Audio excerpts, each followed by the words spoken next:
The silence in the room was deafening. Brian Rolapp, the soon-to-be commissioner of the PGA Tour, sat in a press conference in Connecticut, a moment that was supposed to be one of the most significant of his career. He was there to announce the future of professional golf, a sweeping, multi-million-dollar restructuring designed to save the sport he loved. But as he looked across the table, his attention wasn't on the cameras or the questions. It was fixed on the man sitting just feet away from him. That man was Tiger Woods, making his first public appearance in months, and nothing about this moment felt ordinary. For weeks, the rumor mill had been churning. The golf world was in chaos. The PGA Tour was fighting for its life against the LIV Golf League. The competition for players, money, and even the very soul of the sport had reached its breaking point. This press conference was supposed to be about a new two-track system, a path to the future. But the real story, the one nobody was talking about, was the other $100 million move that Tiger Woods had just orchestrated on his own. A move so audacious, so personal, and so far from the fairways of professional golf that it made the commissioner look stunned. We're going to tell you the story behind Tiger Woods' shocking $100 million project. It's a story that has nothing to do with his playing career and everything to do with his business empire, a tale of redemption, a legend's vision, and an exclusive club that will change the game forever. In the world of professional golf, there are moments that define eras. There is the sound of a ball dropping into the cup on the 18th green at Augusta. There is the roar of the crowd at the Ryder Cup. But on a quiet Tuesday in August 2026, a different kind of moment arrived, one that had nothing to do with a tournament trophy. It happened on social media. Tiger Woods, a man who has spent his life conquering the most famous golf courses on the planet, shared a video. It wasn't a trick shot. It wasn't a training video. It was something perhaps even more powerful. It was a vision realized. The video was a flyover of a brand new golf course, a sprawling, 280-acre piece of reclaimed land in southern New Jersey. But this wasn't just any course. This was Trout National, the reserve, a $100 million monument to golf excellence that Woods designed alongside one of baseball's greatest players, Mike Trout. For years, we watched Tiger Woods dominate the game. We watched him sculpt shots with a precision that seemed inhuman. He taught us to think about the game in a different way. Every swing, every putt, every decision was calculated. And now, he has taken that same unyielding philosophy from the fairway and poured it into the dirt. This course is an expression of his understanding of the game, a masterpiece carved from an old sand mine in farmland, transformed into a 7,500-yard, par 72 championship beast designed to challenge even the world's best players. It isn't just another country club. It's a statement. It's a tangible piece of his legacy, a permanent mark on the landscape that will stand long after his playing days are over. This project, however, comes at a time of immense personal turmoil for the 15-time major champion. This is a man who has been in a battle for his health and his reputation.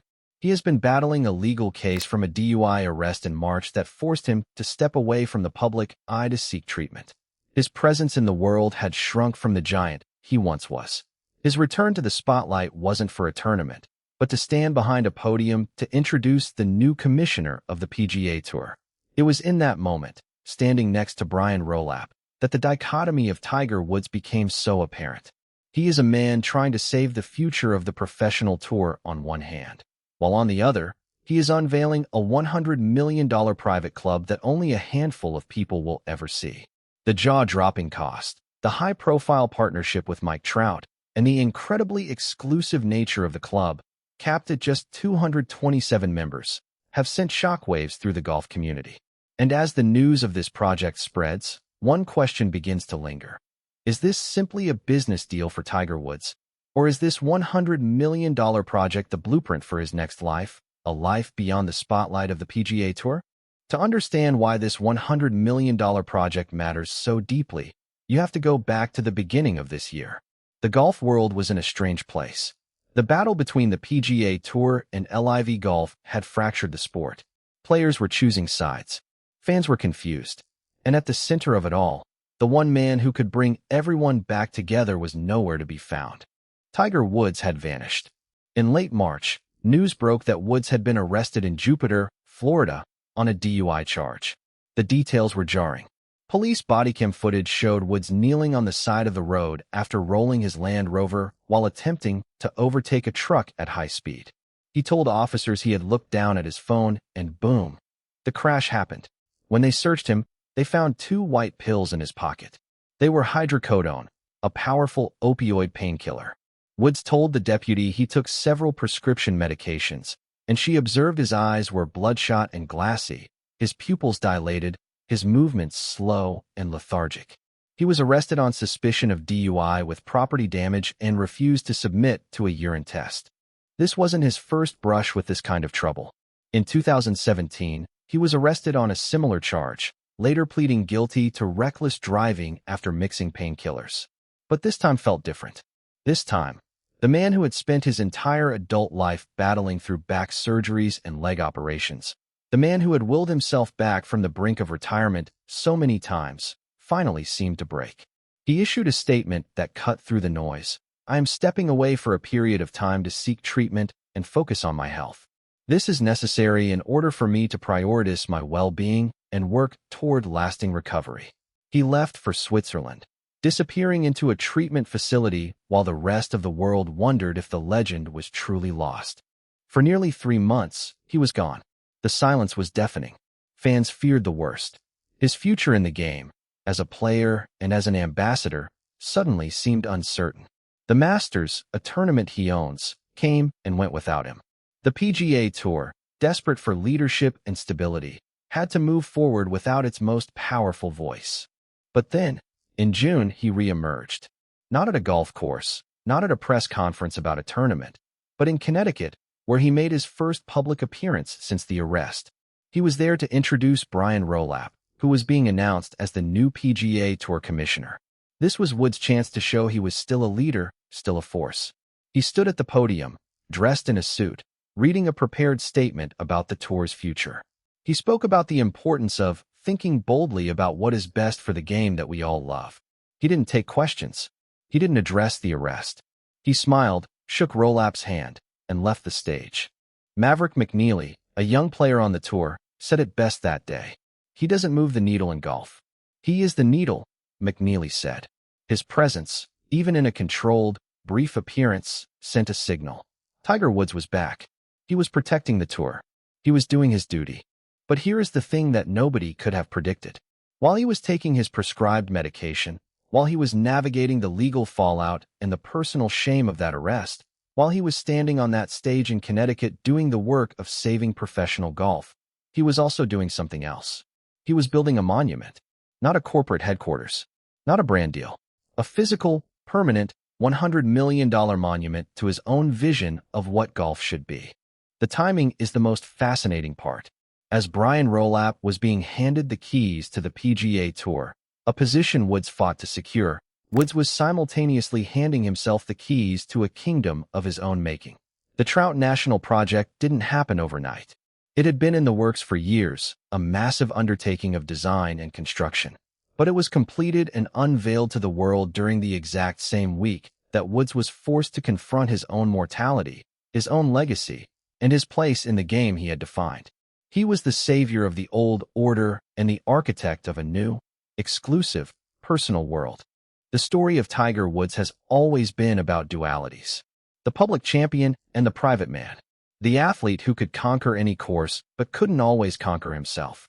Now, that duality has been etched into the landscape of southern New Jersey. As the golf world focused on the future of the tour, Tiger Woods was focused on the future of his own name. The turning point in this story isn't a dramatic putt or a final round collapse. It's a video posted to social media on a Tuesday in August 2026.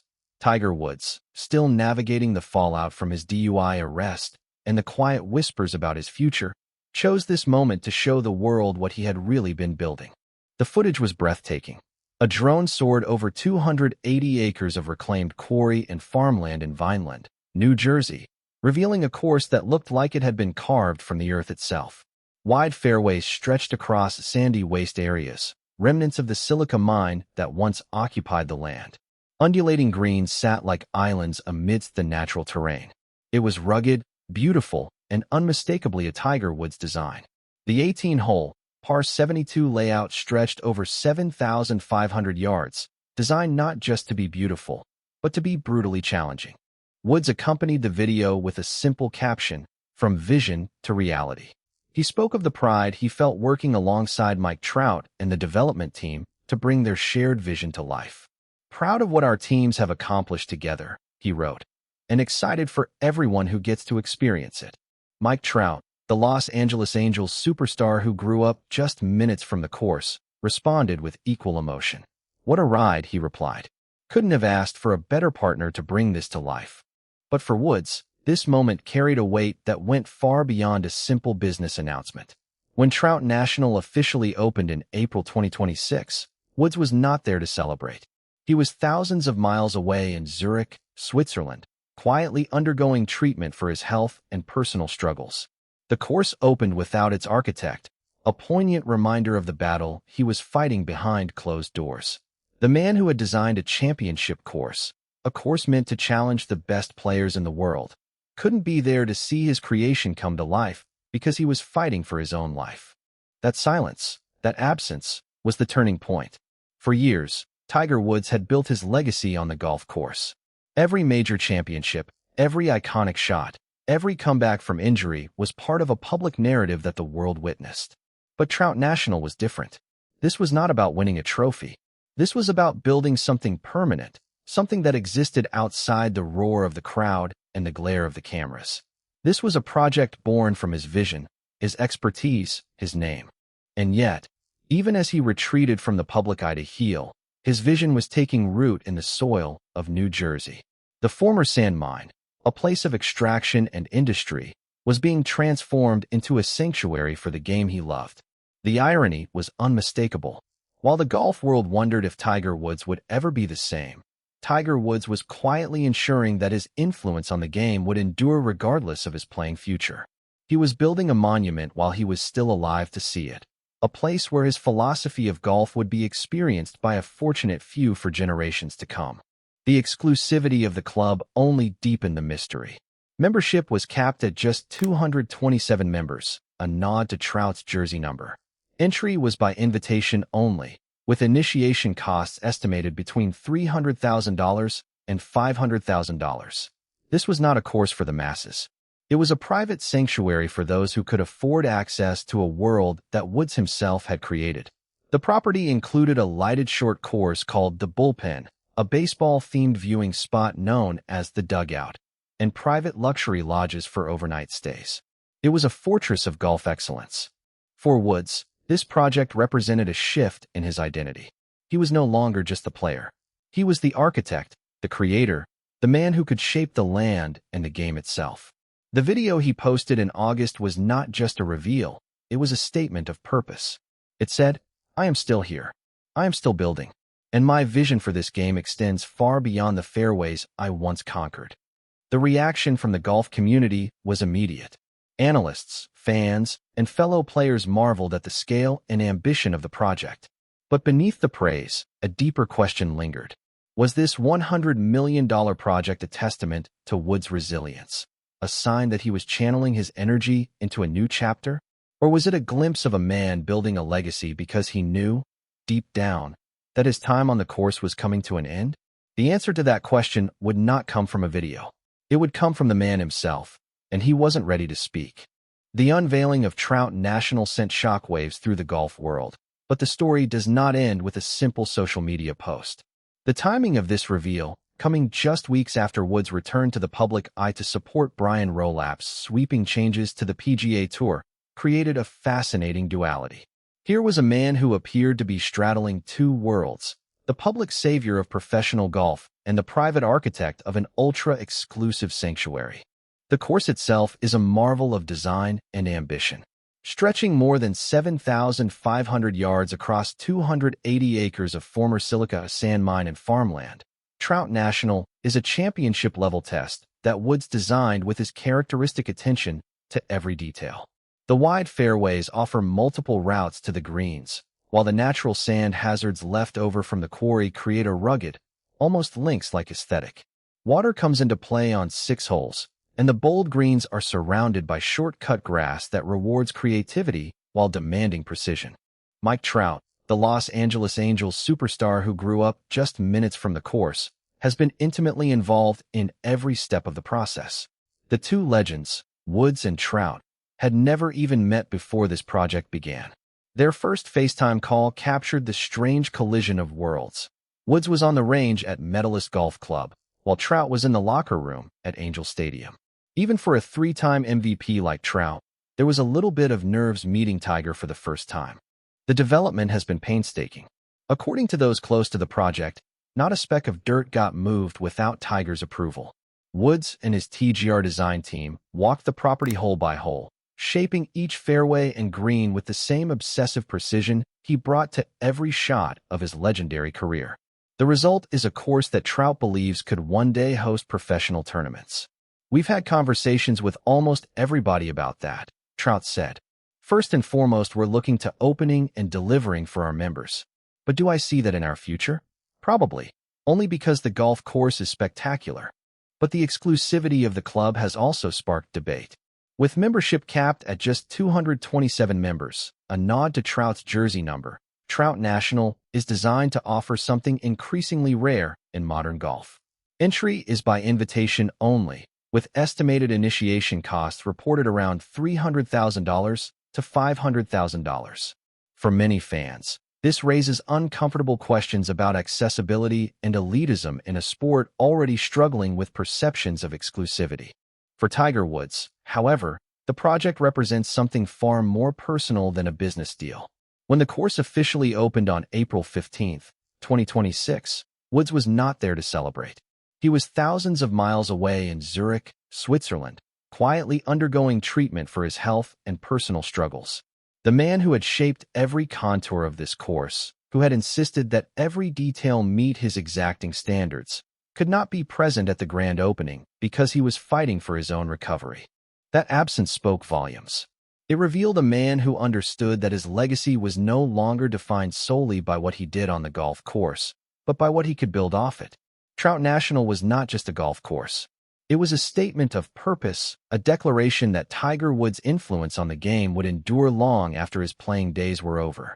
It was a monument to his vision, his creativity, and his unyielding commitment to excellence.